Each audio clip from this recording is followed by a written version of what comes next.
I am the heir of the Wang Group, the rich heir, the prince of a wealthy family. I debuted at the peak, and when I showed up, I saved the day. I prevented the collapse of the Wang Group's empire, turned the tide, and thought life would be smooth sailing from then on. I thought I'd sit back and enjoy the worldly splendor, but little did I know. I was just the father of the future male protagonist, a mere tool, a background character. Once my role was done, I'd be written off. A car accident specially scripted for me changed everything. I ended up in a coma for 5 whole years. At the time of the accident, Willow loved me the most. So, for the past 5 years, I've been the unforgettable love in her heart. But when I woke up, I discovered that Willow had already taken over as the company's CEO.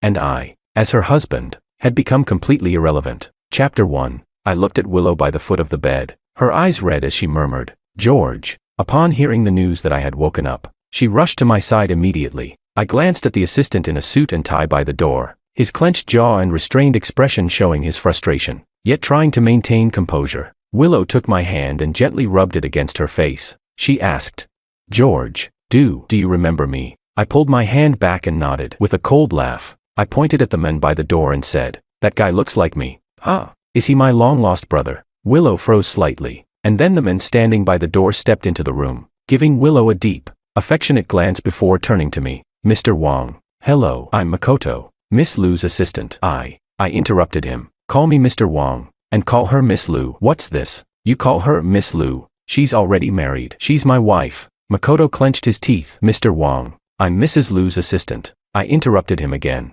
"Assistant Ito." I stressed the word, assistant, then added, "In a professional context, you should address by title." Makoto gritted his teeth and stormed out of the room as if deeply humiliated. "Makoto," Willow instinctively called out, about to chase after him, but then remembered I was still here. "It's fine," I said, trying to look magnanimous. "You must have something serious to discuss with him. Go ahead." Willow stared at me, her beautiful eyes filled with confusion, like she couldn't understand me. But in the end, she stepped out in her high heels to chase after him. Watching her leave, my heart grew colder. I reached over and grabbed the little brat who had been playing games by the bed. "But you've got something to do. You're the future male protagonist, aren't you? The one who'll have a twisted, abusive relationship with the female lead, constantly cheating, having affairs with mistresses," I said with a sinister expression. "You grew up reading those tragic romance novels, didn't you?" The little brat, annoyed, swatted my hand away and shouted, "Old man, I order you to let go." I was stunned for a moment, then I jumped out of bed, yanked out the 4, and got ready for action. It had begun, the hunting moment. Chapter 2. I slept for 5 years, and in that time, I only had one dream. In the dream, I was reading a novel, and my son, David, was the cold-hearted, ruthless CEO, the male lead of the story. Because his father died young and his mother remarried, David grew up lacking love, his personality twisted, his understanding and expression of love became warped, and so he abused the female lead in the name of love, mentally tormenting her, physically hurting her. After enduring countless hardships, the female lead finally woke up and ruthlessly abandoned him. Only then did the male lead regret and start a journey of self-reflection. But his late feelings were worthless. His attempts to win her back failed, and he ended up living out his life in loneliness and despair. I spent 5 years cursing in my sleep. Maybe I cursed too much because in the novel, I was supposed to die while in a coma. But suddenly, I woke up. Comparing timelines, I still had 1 year left before I was supposed to die in the plot. I had a feeling that I wouldn't be able to escape the fate that had already been written for me. It has to wrap up, whether it should or not. I let out a long sigh. All right then, I'll use this year to try and straighten David out, to prevent his tragic ending. It'll be the last gift I give him as his father. So when Willow rushed back to the hospital room, what she saw was me giving David a good spanking. He was crying in the corner, his small bottom red from the hits. Willow stood frozen in the doorway for 2 seconds. Upon seeing her, David immediately stopped crying, turning his face away stubbornly, but the expectation in his eyes was unmistakable. He was hoping his mother would save him from my hands, but his hopes were dashed. Willow didn't even look at David. She walked straight to me and took my hand affectionately, speaking softly. "George, you just woke up. Your body is still weak. You just need to call for a nurse if you need anything." In the corner, David's dark eyes grew dimmer, and his little fists clenched at his sides. I pushed Willow aside and lifted the little brat up, giving him 2 more spanks. "What do I want?" "I want my son." David froze, looking at me in disbelief. I said in a low voice, "Willow, who do you think you are? How have you treated my son these past 5 years? You've ignored him like he's heir, and now you want to play the devoted, loving wife in front of me. Do you have no shame?" Willow stood frozen, unable to believe that the gentle and considerate man she once knew, her first love and husband, was acting this violently. At this moment, Makoto rushed into the room. He supported Willow's shoulder and said, "Mr. Wong, how can you hit a woman?" He was furious. Miss Lu has already been through so much with work. On top of that, she has to raise a child on her own, which is why she sometimes neglects David. You don't know how hard it is for a woman like her. For the company, even when clients humiliate her and force her to drink, she grits her teeth and puts on a smile. I've seen all of it. Willow looked at Makoto, her eyes filled with surprise and emotion. It was as if, for the first time, she saw through his resemblance to me and realized that Makoto understood her heart even more than I did. I raised an eyebrow. This little pretty boy really knew how to stir up trouble. If I hadn't woken up, I'd bet that the hospital bed would have become their wedding bed in the next moment. Makoto took a deep breath and said, "Mr. Wong, my words might offend you, but I must speak." He looked me straight in the eye. "For the past 5 years, Miss Lu has been the one struggling alone to manage this company. Do you know how difficult it is to run a company that's falling apart? And you, as her husband, have done nothing to help. You've just been lying here while she's had to carry the weight of everything on her own. How could you misunderstand her like this? It's truly heartbreaking." I was speechless. What did he mean by a company falling apart? The Wong family had worked hard to build this empire. Despite facing difficulties, the company had been growing under my leadership, with rising profits and employee bonuses every year. Yet in his words, it sounded like I had left behind a mess, a broken company. The most absurd thing was, what did he mean by me not caring for the company? What did he mean by me just lying here so easily? Was he out of his mind? I sneered. "Assistant Ito, you're so smart. Why don't you take a guess? Why did I have that car accident and end up in a coma? And why, when I was nearly dying, did I save someone's life?" I continued. "If this company is really such a mess, Miss Lu doesn't have to suffer. She can quit as a board member, if it's so unbearable." At this, Willow's face went pale, and she lowered her gaze, seemingly guilty. But Makoto wasn't done. He argued, But that was 5 years ago. Even if you saved Miss Lu, you can't keep using that to guilt trip her." "How am I guilt tripping her? Talking to a brick wall was easier." I was getting tired of this. "You talk like you're just farting. It's a waste of my time." "Nurse, get this guy out of here. He's polluting my air." Willow frowned and tried to stop me. "George, don't." I cut her off. "Enough with the nonsense. You get out too." Chapter 3. In the end, Willow left. Although she didn't say anything when she left, her eyes, filled with grievance and disappointment, kept glancing back. I didn't pay much attention to it. I put David back on the bed, ruffled his hair, and asked, "Son, what game were you playing just now?" Caught off guard by my sudden change of attitude, David quickly rolled over, swatted my hand away, and picked up his game console. "It's Battle of the Sages. You can play it on the computer too." I nodded. "Is it fun?" David's ears turned red as he coldly replied, "Just a time killer." I was speechless. Such a CEO-esque remark. No wonder he's the male lead of a novel. But he's only 7 years old, right? Starting to kill time at such a young age. Doesn't he feel like there's never enough time to kill?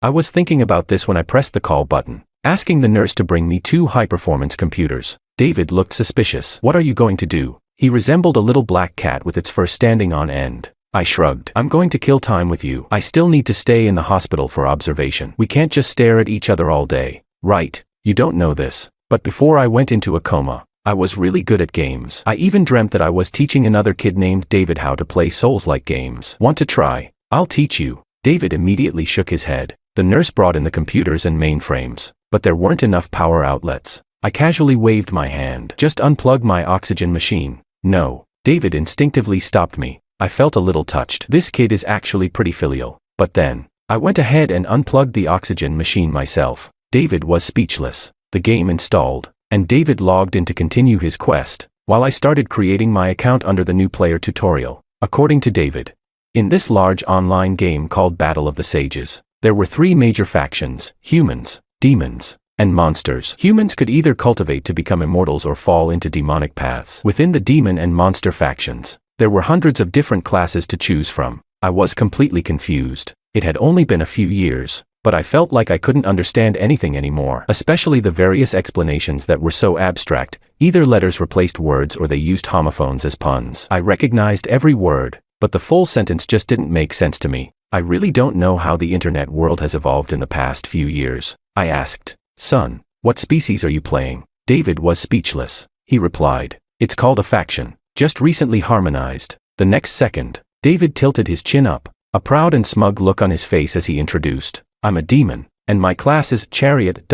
I was surprised. "You're a car. Is this a racing game?" David rolled his eyes in annoyance. "Old man, You really need to catch up. 2 years ago, they harmonized the word for death, so now we use warrior instead. In Chinese, warrior and death sound the same, so they banned the word warrior too. So, we just use the chess piece chariot to replace it. Since it's too common to be harmonized, it's still the same meaning. Chariot refers to warriors or even to death warriors. So, for example, if I say, this chariot has been charioted, it means this warrior has died. Or I can say, this chariot is mine, meaning this warrior is my death warrior. But it got too confusing, so they harmonized the word death back but kept warrior. Do you get it? I replied, I get it. It's like a warrior dies for his comrade. A car dies for his car owner, right? He nodded, somewhat indifferent. I was pleased and said, I didn't know my son was so good at linguistics. While I praised him, I also gave him a flick on the forehead and said, don't roll your eyes when you're talking to people. Be more polite.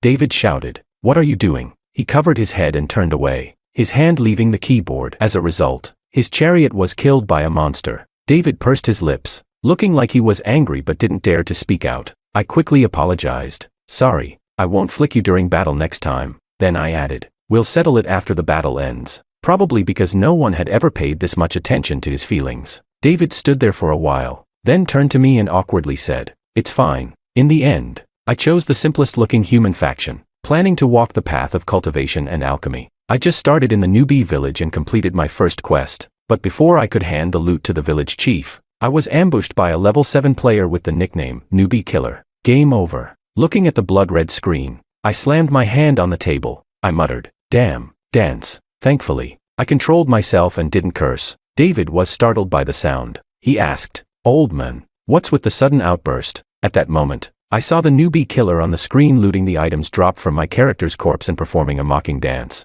Furious, I frantically clicked the resurrection button. I got ambushed in the newbie village, and this guy is dancing next to my corpse. David didn't say anything. Once I revived, I saw a huge monster furiously chasing the newbie killer. Each attack was a critical hit, and the monster camped at the resurrection point. It killed the newbie killer, bringing his level down to 1. The level 59 demon, Invisible Man, finally left his corpse behind and walked over to me. On the demon's huge horns, a message appeared. Invisible Man says, go dance. At first, I didn't understand what was happening, until I saw Invisible Man dance next to the newbie killer's corpse, mocking him. I turned to see David beside me, wearing a serious expression. I patted his shoulder and gave him a thumbs up, as expected of a male lead, playing so casually at such a young age, because I couldn't understand all the abstract game descriptions. I was playing in a muddled way. David simply took over, helping me complete quests. Every time I praised him with "that's my son," he gradually became more self-assured, his lips curling into an uncontainable smile. By the end of the day, with David's chariot clearing the path,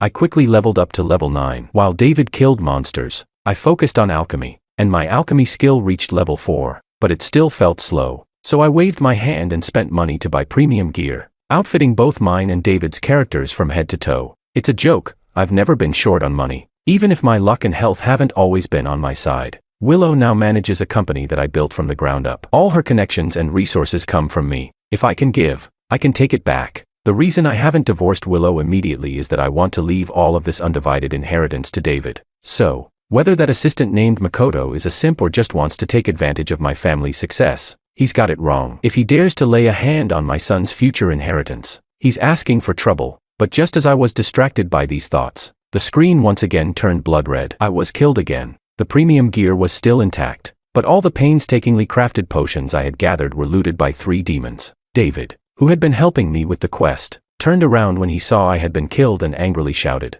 "Old man, have you lost your mind?" I calmly replied, "First of all, I'm your father, not old man. If you don't want to call me dad, you can call me Wang Ji. Respect is the foundation of communication. Second, you owe me a head flick." David grimaced but immediately rushed to help me get revenge. The 3 demons didn't expect me to have such a strong ally. They were no match for David and quickly begged for mercy through private chat, promising to return my potions. But David ignored their pleas, continuing to strike quickly and ruthlessly, each blow more vicious than the last. I turned to watch David. His lips were straight, his eyes clear, his actions were decisive, showing no mercy or hesitation. I felt both proud and worried at the same time. For a while, I had been thinking about the reason for David's tragic end. Now, I understood, it was that inner conflict. On the surface, he seemed to dislike me as a father, yet still helped me. He appeared to enjoy killing and torturing others, but at the root, It was his way of seeking justice for me. Simply put, he has feelings but refuses to express them. Not expressing his emotions means rejecting those feelings, because he doesn't think he should feel them. David grew up without a father, and his mother disliked him. Unlike an orphan, who has no emotional attachments, David had someone to care about, but no outlet for his feelings. This led to a distortion in his understanding and expression of emotions. When he didn't get the emotional support he wanted, he tried to become heartless, so that he wouldn't feel pain from unfulfilled expectations. To put it simply, if someone's emotional expressions aren't reciprocated, they naturally become inclined not to express those feelings. If feeling emotions always comes with pain, they will try to avoid them. But while people can control how they express their emotions, they can't control the emotions themselves. They still arise, even if they try to suppress them. In this conflict between his will and emotions, the female lead became both the person he loved and the source of his pain. This would inevitably lead to his tragic ending with her. In short, what I need to do is ensure he gets positive feedback when expressing his feelings. Maybe because I was watching him too intently, David didn't finish killing the 3 demons until their levels weren't reduced to 0. When they revived, they yelled at me, "You bastard, you better wait." Then they immediately teleported away. I laughed and said to David, "They're calling for their dad." How childish. David's face turned dark. What they mean is their guild leader. He's the leader of the Overlord army, a guild that was just established, but their leader is strong, so the guild is growing quickly. I understood. So, I've offended this guild. Huh. I smiled slightly. That's fine. Everyone's been in guild wars before. If he can recruit people, so can I. Who doesn't have a guild? Quickly add me to yours. David sneered and said, "I don't have a guild." Then he tilted his chin and added, "Those ordinary people aren't worthy." I swore. I really couldn't believe it. No guild, but still acting so arrogantly, bullying others at will. How did he even level up this fast? But then I remembered, he's the male lead, so it all makes sense. Thinking I was bluffing, David awkwardly added, "It's fine. Most guild leaders are busy. They don't have time to settle personal scores." However, the so-called guild leader had clearly run into some trouble and needed a way to vent. I looked at the player named Ito, the leader of the human cultivator faction, and his companion, the demon white fox named Lu. I was stunned and paused for a moment, thinking for 2 seconds. It was obvious, they were Makoto and Willow. What a coincidence. This world is so small. We just had a face-off in real life, and now we're facing off in the game. Ito says, "So you're the ones bullying people from the Overlord army?" I was drinking water when I saw this overly dramatic line and couldn't help but spit it out. Lu says, "You're too much. A level 59 player bullying a few level 13s. David coldly typed in response, "So what?" I wiped the water from my mouth and glanced at David. He didn't seem to realize that this couple in front of him was his real mother and his future stepfather. I thought about it for a moment but didn't expose them. Instead, I took another sip of water, the glass tapping against my teeth, and the sound echoed clearly in my mind. 5 years ago, Willow loved me the most, and I loved her the most. From youthful love in school to stepping into the marriage hall together, we promised to stay together forever. At that time, I was madly in love with her, her beauty, her intelligence, her soul, her loyal love for me. So much so that when the out-of-control car came speeding toward us, my first instinct was to push Willow away. I pushed her away, and then I fell into a deep slumber. In that dream I could never wake up from, I helplessly watched as she tangled with the so-called replacement for my first love and eventually ended up with him. Love, I loved. Hate, I hated. But no matter how much love or hate there was, 5 years were enough to wear it all down. Now, my heart is calm, eerily calm. Calm like a lake frozen over on a winter night.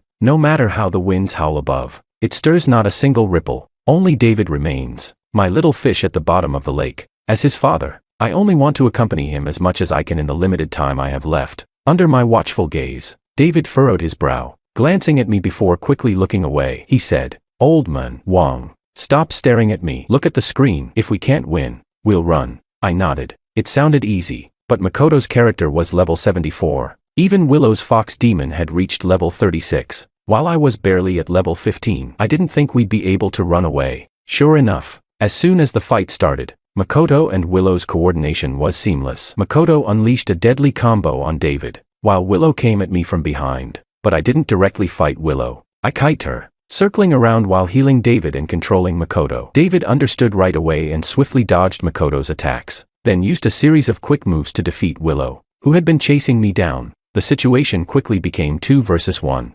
Makoto paused, taken aback for a moment, but quickly refocused his fire on me, charging straight at me. I tried to dodge, hoping to trick him with some angle manipulation and set up David for another attack. But in the next second, he landed a basic attack and took me out. full health and all. I was speechless. I lay there as a corpse in front of David, who showed no reaction, calmly healing himself. His dark eyes, steady and clear, remained unfazed. What does it look like when a stepfather fights a brat?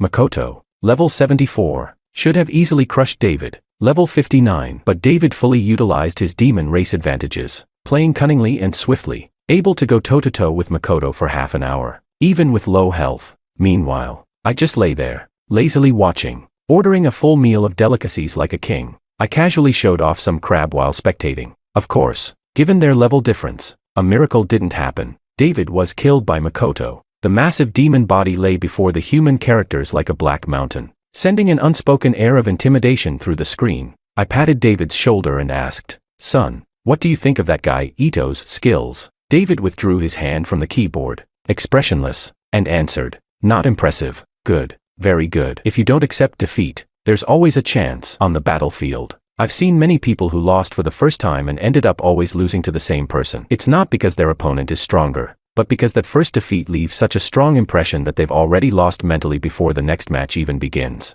I was pleased with David's response. I handed him a fried chicken leg with a smile and asked, "What about your old man?" While biting into his chicken leg, he said, "The noob of noobs." I was speechless. Then, a sharp slap to the head came out of nowhere. Such false praise of a filial son required swift punishment. As soon as Makoto came to confront us, many spectators had already gathered around. Now that Makoto had killed David, the people from the Overlord Guild were cheering, showering praises on the guild leader. The 3 demon clan members who had previously been taunting Makoto now began to shout, demanding that Makoto take turns bullying me and David. But Makoto didn't take the bait. To everyone's surprise, he waited for us to respawn before offering an olive branch. Ito said, "You guys have some skills. How about joining our Overlord Guild? I'll forgive your previous actions against my subordinates and give you a chance to fully utilize your talents in our guild." This demeanor, this vision, left the onlookers stunned and praising him endlessly. They marveled. The guild leader truly is the guild leader. I raised an eyebrow, noticing how big Makoto's ambitions and aspirations must be.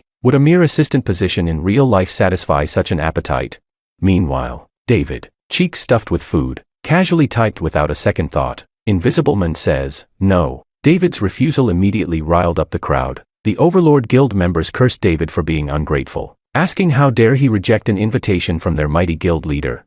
The atmosphere became tense again, but Willow stepped in to mediate. She approached my character and said, "Lou says, hey there, I see you're probably a new player. How about joining our Overlord Guild? If you go with the cultivation and healing path, we'll provide free medicinal herbs and resources." A system prompt appeared. "Player Lou has invited you to join the Overlord Guild. Do you accept?" As the invitation popped up on the screen, I was holding crab with my left hand and skewers with my right, so I could only click the mouse with the back of my hand. Click. I agreed. David swallowed his chicken leg and furrowed his brows. "You can leave the guild if you clicked by mistake," I replied. "I didn't click by mistake." I handed him a skewer, saying, "Herbs are hard to gather. Since joining gives you free access, why not take advantage of it?" I paused, then added, "I'm not one to stick to principles. If there's something worth lowering my head for, I'll do it. If you're constantly at war with your own conscience and lose important people or things, it's not worth it." I thought to myself. Besides, I was here to further investigate this cliched storyline of a rich woman falling for a poor guy. How exciting.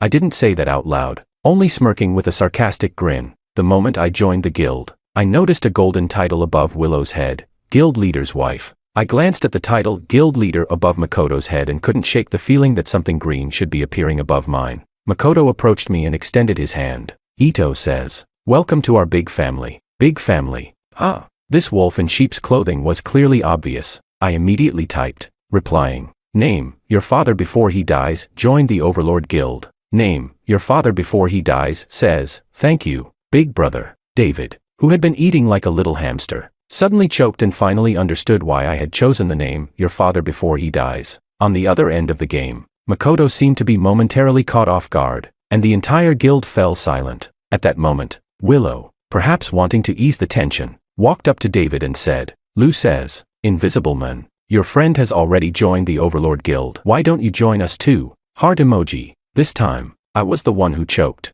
Invisible Man. Huh? Leave David alone, he's only 7. Was it because of Willow's calling him brother or that heart emoji? Either way, Makoto stepped in and grabbed Willow's hand. "Ito says, Lou, if he doesn't want to join the Overlord Guild, Then let it be. You don't need to beg him like this. I was speechless. He really couldn't bear it, could he? So, I typed, if I may ask, are you two a couple in real life? At this, one of the Overlord Guild members immediately responded, no. Our guild leader and guild leader's wife are both new to online dating. It's like elementary school romance. Oh my. It's so sweet it's killing me. Another chimed in. I heard the guild leader's wife is a standard white, rich, and beautiful type. The guild leader really is lucky. This must be what they mean by winning a white, rich, and beautiful woman and reaching the peak of life. Willow seemed a bit embarrassed by everyone teasing her. She pulled her hand away from Makoto's and distanced herself slightly before typing. That's not true. We only started because of the system rewards. We haven't met in real life yet. But Makoto, ever so domineering, pulled Willow back to him, hugging her. This time, she didn't pull away. Everything was unspoken. Wow. This amount of information was enough to burn my brain's CPU. So, in the game, Willow and Makoto didn't know each other's real identities. Ito and Lou, it's obviously them. Are they really that blind? Not seeing it. I incredulously pointed to the screen and asked, son, take another look at their names. Do you recognize who they are? David furrowed his brows, staring at them for a moment before replying impatiently. There are so many people playing this game. How would I know just by seeing two random players? I immediately felt relieved. If even David, the little protagonist, couldn't see it, then this must be some kind of unavoidable plot force. But what if Willow was using Makoto as a substitute in real life, and it seemed they were developing feelings for each other? So in the game, Willow marries Makoto's character, pretending to be strangers while flirting online. I thought it through. This is a love quadrangle, isn't it? Then, a guild member said, hey, I just saw that the official event will organize a big offline meetup next month. Won't that be a chance to meet in real life? Someone else replied, yeah, I can't wait to see the offline couple goals of our guild leader and guild leader's wife. I immediately went online to check. The large meetup organized by the official Saint War team was indeed next month, and the location wasn't far by car. Willow and Makoto meeting offline. Could I get in on this? With a mischievous grin, I urged, if the guild leader and guild leader's wife come to the offline meetup, I'll let Invisible Man join the Overlord Guild. David was speechless. He gave me a questioning look and asked with a fierce expression, why are you using me as a bargaining chip? I rubbed his head fiercely, messing up his hair, and said, give your old man some face. David blushed, pressed his lips together, and turned away. He reluctantly typed on the keyboard. David replied to Makoto, as your father before he dies said. This was a way to give Makoto an out. In the end, Makoto agreed to attend the offline meetup, and Willow also confirmed she would join. David accepted the invitation and officially joined his stepfather's Overlord Guild. Everyone in the guild knew David's strength. His addition was a massive boost to the guild's power, and the three Demon Clan members who had been shouting for revenge recognized their position and wisely fell silent. The guild atmosphere quickly became harmonious, and everyone eagerly awaited the offline event next month to meet their comrades in real life. Looking at the group, all praising Willow and Makoto, calling him guild leader and her guild leader's wife, I couldn't help but smile.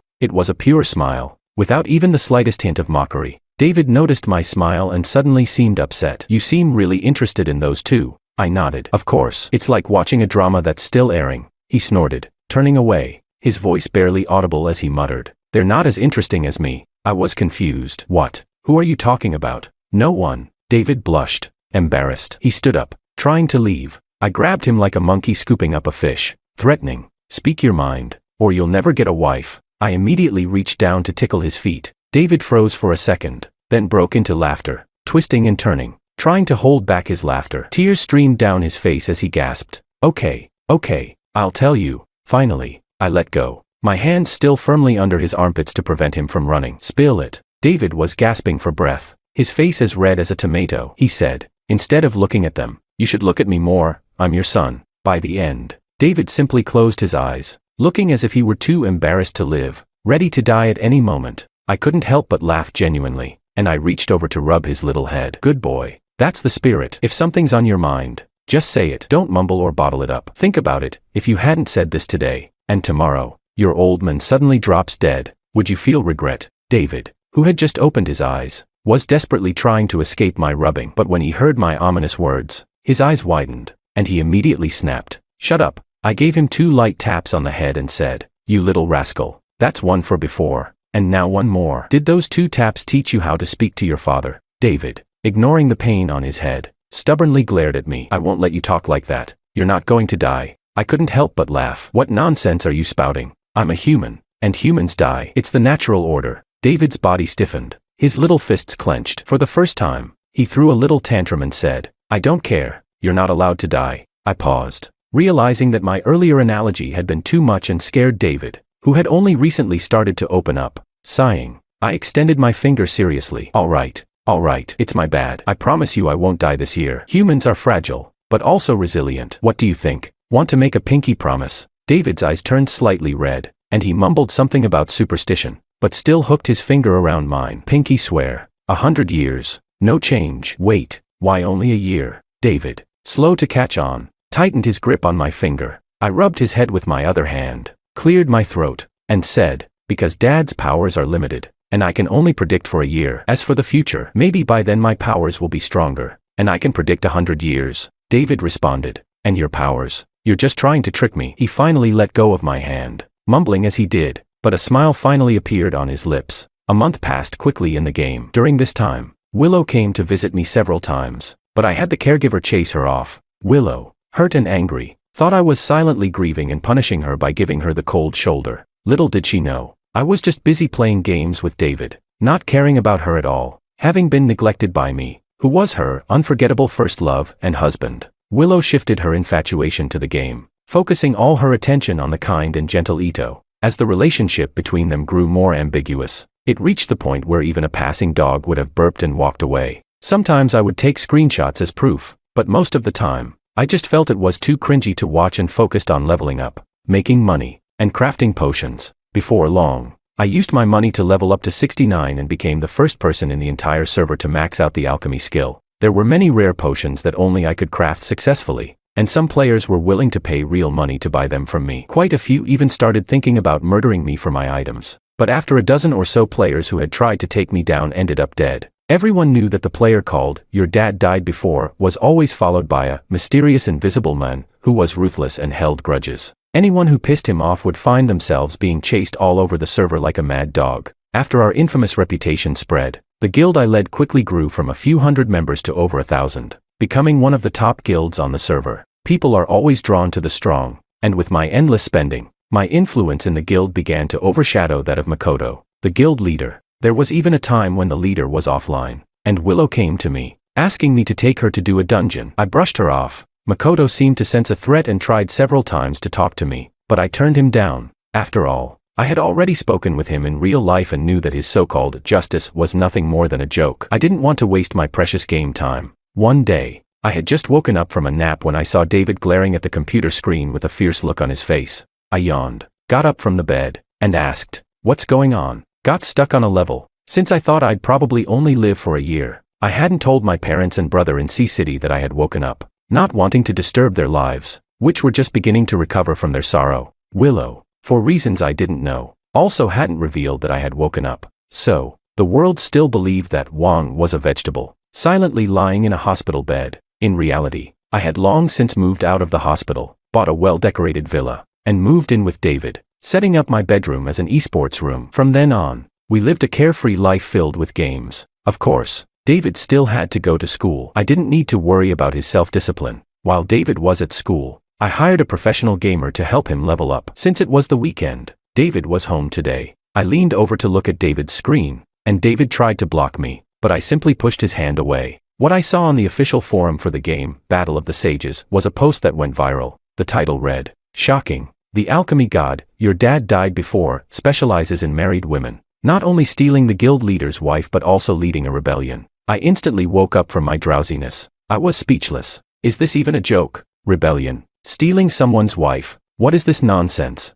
David quickly grabbed my arm with his small hands and tried to pull me away. "It's just some trash talking. Nothing to see." I patted his hand and said, "I know it's slander, but, as the saying goes, know your enemy and know yourself, and you'll win every battle. If you don't understand how they're attacking you, how can you effectively counterattack?" David pursed his lips and fell silent. I scrolled through the page, reading at lightning speed. This viral post was long, with images and evidence, and its rhetoric was highly manipulative and inflammatory. The gist of the post was that after I joined the Overlord Guild, I had secretly been flirting with the guild leader's wife, Lou, using my power and influence to isolate the real guild leader, Ito. The post included 2 images. The first was of me publicly rejecting Makoto's request for a conversation, with his in-game character looking dejected, as if utterly defeated. The second image was of Willow asking me to help her with a dungeon run, and her character had used a cute, flirty gesture toward me. Scrolling further, the comments were filled with angry bystanders who were quick to sympathize with Ito and curse me out.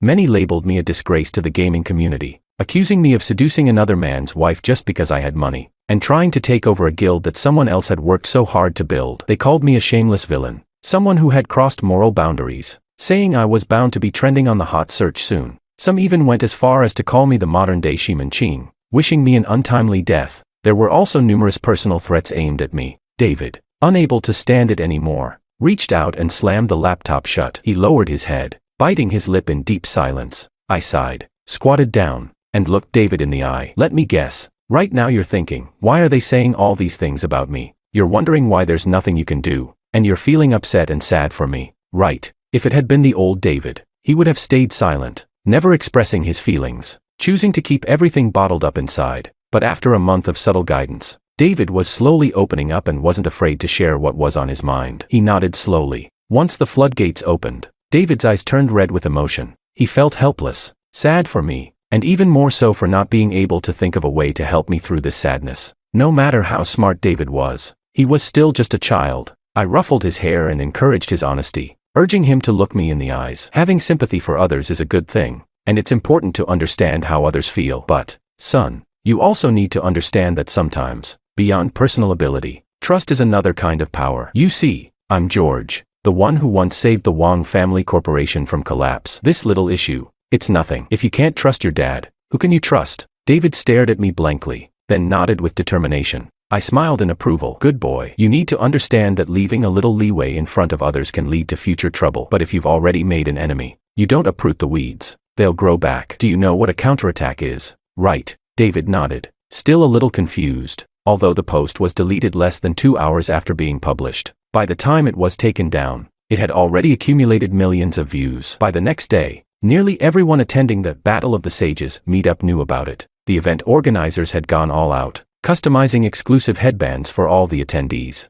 with a glowing nameplate on top, just like the in-game characters, showing each player's nickname. So when the crowd saw Makoto, with Ito above his head, they gave him the warmest welcome, surrounding him in a circle, showering him with compliments about how handsome and young he was. Then when Willow, the so-called rich and beautiful lady, appeared, the crowd's attention immediately turned to the 4 characters above her head. Lou. The audience erupted in a deafening cheer, and the atmosphere hit a fever pitch. Willow's in-game character was a seductive, curvaceous fox demon, but in real life, she looked pure and innocent. The contrast between the two made it impossible for any male players to take their eyes off her. Amid the chaos of cheers, Willow's eyes, however, were fixed on Makoto. When their gazes met, and they both saw the nicknames above their heads, there was a moment of surprise, followed by understanding, and an overwhelming rush of emotion flooded their hearts. It was you. It was really you. They both smiled at each other, as if their souls had already entwined. After the initial shock and cheers, the crowd couldn't help but whisper to each other, "Ah, what kind of storyline is this? This is better than any romance novel." But then someone said, "I heard Willow has a husband, doesn't she? I think her husband's some kind of rich heir." Another person replied, "I remember her husband was in a car accident and turned into a vegetable. That was years ago. So either he's gone or they've already divorced." Someone else added, "I know. Her husband's name was George. Before the accident, he was known as the rich heir, and I've seen pictures of him. He actually looks a lot like Makoto. It's such a shame. He was a good guy." Well, there's nothing that can be done. He's a vegetable now. Can't stop her from moving on to someone better, can they? Since the officials had confiscated everyone's phones, no one could go online to verify or take pictures. So, as the sweet interaction between Willow and Makoto unfolded, everyone was on edge, waiting for what would happen next. At that moment, I made my entrance, wearing the name "Your Dad Died Before" above my head, with David, whose nickname was Invisible Man, by my side. The moment I stepped in, it felt like a bomb had gone off in the entire venue. People immediately began discussing loudly, "I can't believe it. What the hell? The Invisible Man who made me rage quit is just an elementary school kid. Wait, isn't that young Master Wong? If he's Your Dad Died Before, then Makoto is the real scum." Yeah, exactly. What a shameless scoundrel. Completely crossed the line, twisted the facts, and treated us like fools. And Willow, what's wrong with her? She has a husband but is playing lovey-dovey in the game. How disgusting. Exactly. What's even crazier is that she shamelessly shows up in real life. How dare she? Amidst the chaos, I slightly curled my lips in a cold smile and fixed my gaze on Willow, whose face had turned as pale as a ghost. The expression on her face was even more terrifying than encountering a ghost in the middle of the night. As for Makoto, it seemed like he realized something. He was shaking so badly that he collapsed to the ground, his legs giving way. The crowd, avoiding him like the plague, scattered, leaving him kneeling awkwardly in the center. I laughed softly and turned to David, asking, "So, how's that for a plot twist? Pretty satisfying, right?" David snorted dismissively. It's okay." Willow, her face drained of color, was trembling all over, but she still reached out to try and approach me, walking like she was floating. Husband, please let me explain." But just a few steps in, Willow suddenly doubled over and vomited violently, her hands instinctively clutching her stomach. At this point, everyone, being adults, knew exactly what was going on. Even David, still young, could immediately tell what was wrong. David coldly declared, "She's pregnant." I curled my lips in disdain and looked at Willow, who was frozen in shock. "Is this your explanation?" Willow's face was vacant, and she finally couldn't hold on any longer, collapsing onto the vomit, completely losing all strength. I closed my eyes, grabbed David's hand, and started walking away. "So disgusting. Let's go, son. I'll take you to the amusement park." David didn't even glance at Willow. He no longer held any expectations for this so-called mother, and simply tightened his grip on my hand. "Fine, I'll reluctantly go with old Wong." Chapter 4. I spent the whole day at the amusement park with David,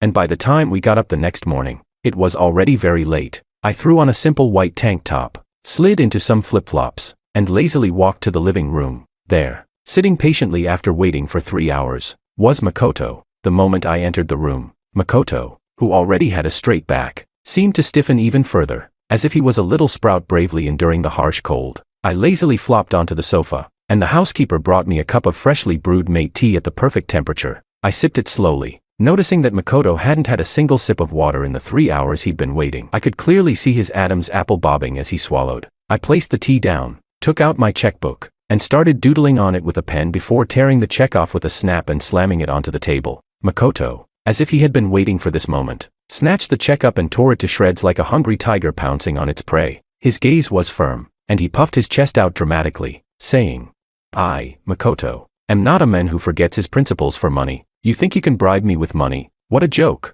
My relationship with your wife is stronger than gold. You will never buy my loyalty with money." He cleared his throat when he saw I didn't respond, then continued, "I'm nothing like you, George, a spoiled playboy who drowns in vice. I'm not interested in Willow's beauty or her body. It's her soul. Do you understand? We are true soulmates." I let out an indifferent "oh" and casually popped a dumpling into my mouth, which the housekeeper had just brought me. Makoto's face contorted for a second, his jealousy and resentment so apparent that I could almost feel them in the air. He quickly scanned my mansion, his envy burning in his eyes. He gritted his teeth and said, "Stop pretending, George. I know you're pretending not to care. You're in love with Willow. Just admit it. Willow already told me that what she hates most about you is your smug attitude. What are you pretending for? Your wife is with me now. You must be so jealous, right?" Makoto, with the air of a victor, crushed the torn check underfoot and laughed triumphantly.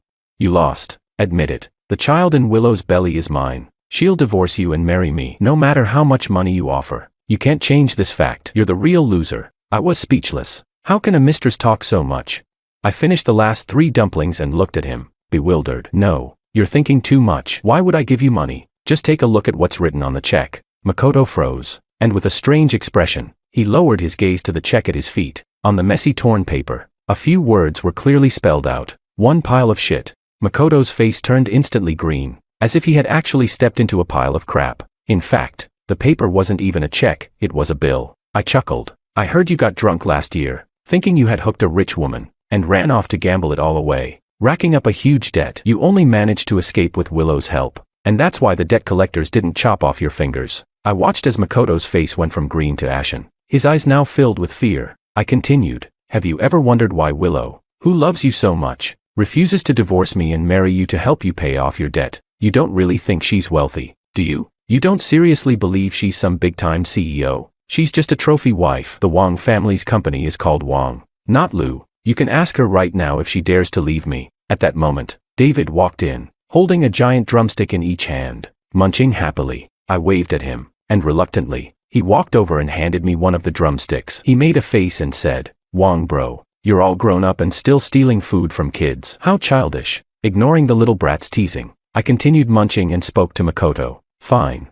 Whatever I say, you won't listen. Let your soulmate tell you herself. With that, I pushed open the slightly ajar door, revealing Willow, who looked like she had aged 10 years overnight. When she saw Makoto, there was a flash of hatred and viciousness in his eyes, as if he wanted to rush over and confront her, but couldn't bring himself to fully break the facade. But Willow didn't even look at him. Instead, she staggered over and collapsed at my feet, sobbing and begging. Husband, I was wrong. I was wrong. Please forgive me. That night I was really drunk. I thought he was you. Ugh. I sharply interrupted her. Stop crying. I don't have time for you to play the sympathy card. Get your mess sorted out first, then we'll talk. Willow's eyes were filled with tears, but she dared not cry too much, nor could she muster a smile. Finally, she remembered she had a son to appeal to and stumbled toward David, mumbling, David. David coldly interrupted her. This family doesn't need an illegitimate child. If you can't sort this out, this family doesn't need a mother either. Perfect. I couldn't help but want to clap for David. Willow staggered, as though struck by a heavy blow. Her face alternated between red and pale as she couldn't understand why her own son would treat her this way. He should have been the one closest to her, yet here he was,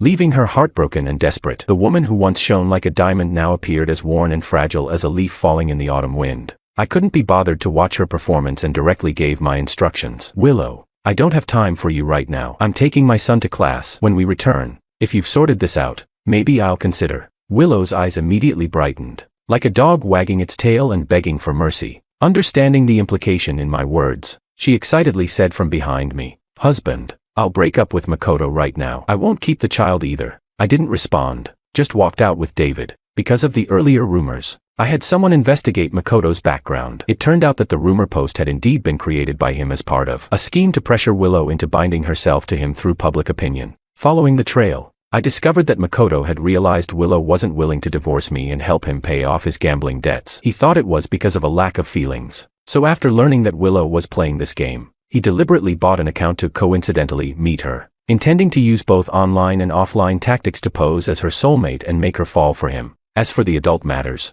Willow certainly wouldn't neglect protection. After all, if she ended up pregnant, she wouldn't be able to explain it to the Wong family and would be kicked out. So, the person who tampered with things was naturally Makoto. When we returned home, both of them were gone. I watched the security footage in the room with David. After Willow told Makoto that she wanted to break up and get an abortion, Makoto refused and grabbed her wrist tightly, not letting her leave. Makoto accused Willow of betraying him, and Willow accused Makoto of being a liar. They both blamed each other, like two dogs fighting with fur flying. The argument got worse and worse, and finally, Willow shouted that she wanted to completely sever ties with Makoto and told the debt collectors to kill him. Suddenly, Makoto lost it. He lunged at her and slapped her hard. Willow's high heel twisted, and her belly hit the edge of a table. Now, it was impossible not to go through with it. I turned off the monitor and closed my eyes, feeling an overwhelming wave of fatigue. It was like the ice on the lake cracking, the cold from the clouds creeping in, deepening the sorrow and freezing it further. The lover from my youth had ultimately decayed right before my eyes, and it felt as if I, too, was fading away. I was so tired, I just wanted to sleep forever. But at that moment, a small sensation touched the back of my hand. A voice rang out. Dad. David looked at me nervously, gripping my hand. He opened his mouth, his voice trembling, awkward, making my heart ache. He continued, calling out, Dad. Dad. I froze, my eyes suddenly becoming hot with tears. I responded, Dad. Yeah, Dad. Yes, I hear you. David cried. Like a real child, he finally dared to cry freely. He sobbed uncontrollably, struggling to breathe, clutching my hand tightly, as though holding onto the dreamlike redemption. He said, Dad, I love you so much. I love you so much. Thank you. Thank you. I couldn't help but close my eyes, my tears flowing like ice melting on the surface of a lake. I've heard that God cannot be everywhere. So he created fathers. Chapter 5. Given that time is running out, I'll take care of 3 things first. The first thing, Makoto has run away. Or perhaps he's been kindly invited by some of his friendly debt collectors to play a game of chop off your fingers. It's hard to say, isn't it? The second thing, Willow was sunk in the sea. But this story is actually quite bizarre. The incident at the Saints Battle fan meeting somehow leaked out. After my younger brother, who handles the dirty work in City C, heard about it, he rushed over without informing me first. He only told me afterward. He said he tied Willow up and sank her in the sea to stand up for me. Then the strange thing happened. Willow would sink, then float back up, sink again, and float up again. But when I heard this, I wasn't surprised. The novel's inevitable circumstances were at play. In the end, it seemed like she was taken away by some researchers for experiments. This can be considered a new method to address marital infidelity problems. The third thing, I'm getting sleepy again. I've been sleeping more and more every day, and not even the best doctors can help anymore. It's still the same story, because of the inevitable forces of the plot. The year is almost up. This past year, I've lived quite carefreely. The only regret is probably not being able to accompany David further. David has grown a lot over the past year, but I still worry that his lack of empathy might lead him down the wrong path. So I slept for an entire day and night, and finally came up with a solution. I said to him, "Here's the thing, son, when you're dealing with others, first check if they have a father. If you think they do, then imagine, if you were to treat them this way, would their father be upset? But if the person seems like they don't have a dad, well, don't hold back." David understood and remembered. That night, I had a dream. I dreamt that David met and fell in love with the female lead. Their relationship healthy and warm. No more tragedy, just a happy ending. I woke up with a smile of contentment, and saw that it was just dawn. David was sleeping quietly by my bed, his small hands tightly clutching my arm, his face streaked with tears. I silently watched his chubby little face, and suddenly remembered that long ago, he had been handed to me in the same way, eyes closed. That was when I first became a father. And I never expected that such a small child would truly shape my entire life. I couldn't help but sigh deeply. Son, the road ahead. You'll have to walk it on your own. But don't worry. Someone will come into your life one day, and she'll light the fire inside you. I don't know when David woke up, but his eyes were filled with tears, as they adjusted to the light. Still, he stubbornly stared at me and asked, "Why, Dad, why can't you stay with me? We still have games to finish, so many things we can do together." I froze for a moment, looked at the bright and sunny sky outside, then smiled and ruffled his hair, saying, "Because your story is about to begin. Dad's magic is gone. Dad only exists in the past." Chapter 6. I closed my eyes, feeling like I had a very long dream. In the dream, the lake froze and thawed, the clouds in the sky rolled and unrolled. When I opened my eyes again, the lake rippled, and the blue sky was clear. I vaguely saw David running toward me with a smile, saying, "Dad, look, I caught a little fish too."